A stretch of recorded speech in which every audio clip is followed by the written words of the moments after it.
Court records are meant to show how justice is delivered, but not every decision is spoken aloud. Some outcomes are shaped through testimony and rulings.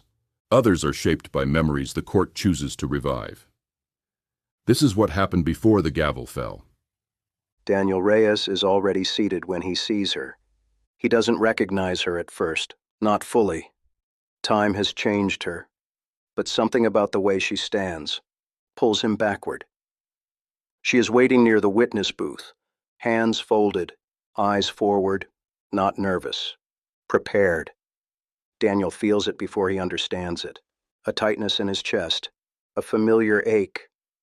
This isn't someone from his recent past. This is older. He leans toward his attorney. Who is that? The attorney hesitates, then says her name. Emily. Daniel looks again. Now it clicks. Emily, his first love, the girl he grew up with, the one who mattered before he knew what that meant. They were kids together, same streets, same schools. They never dated, never crossed that line. But everything important was there anyway.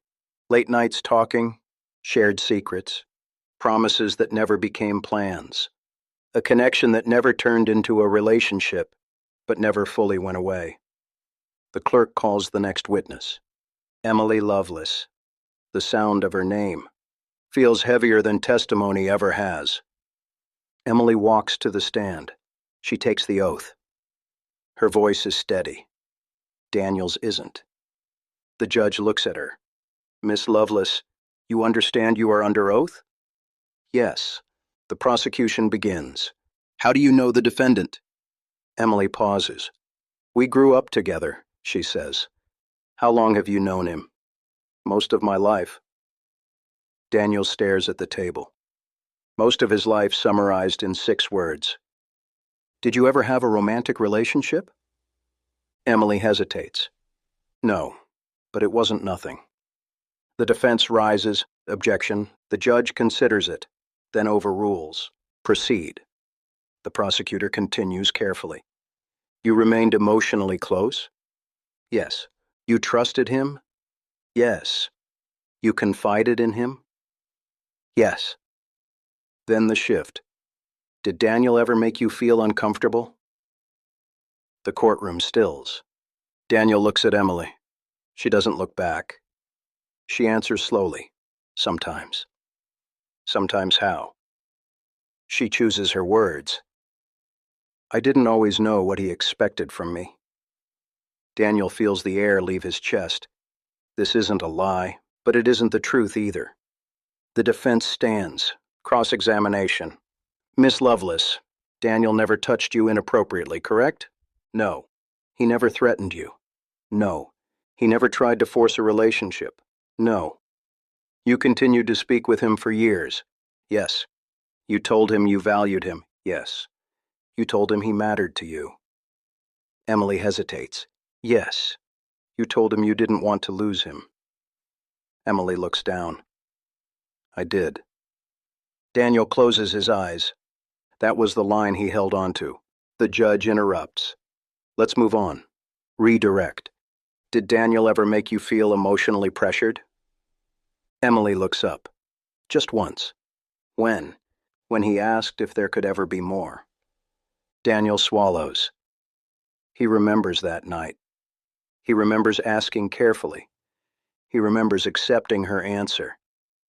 And how did that make you feel? Emily's voice softens. Sad. Confused. Overwhelmed. The word overwhelms the room. The defense objects. Subjective. The judge allows it. Emily steps down. She does not look at Daniel. Not because she hates him, because she can't. Daniel's attorney leans in. They're using her to frame intent. Daniel doesn't answer. He already knows. The judge speaks. The court has concerns. Concerns about boundaries. Concerns about emotional reliance. Daniel stands. He doesn't plan to. It happens. Your Honor, he says. We were kids. We never crossed a line. The judge raises a hand. That will be enough. Recess at chambers, again. The door closes. Again. Daniel stands alone, realizing something far worse than betrayal. Emily didn't accuse him of anything. She didn't need to. Her presence was enough. When court resumes, the ruling is adjusted, not reversed, adjusted. Outside, Daniel asks the question quietly. Why was she here? His attorney exhales. They needed history. For what? To make the outcome feel reasonable. Daniel understands. Emily wasn't evidence. She was memory. That night, Daniel sits alone. He thinks about first love, about how something unfinished can be reshaped into something dangerous. He realizes something too late. The system doesn't care. Whether love ever became a relationship, it only cares that it existed. The record will show that Emily Lovelace testified, that concerns were raised, that custody was reviewed. It will not show that she was his first love, or how careful he tried to be, or how something that never happened was turned into something that mattered. And by the time Emily left the stand, Daniel knew something had changed forever. The court wasn't judging his actions, it was judging his past.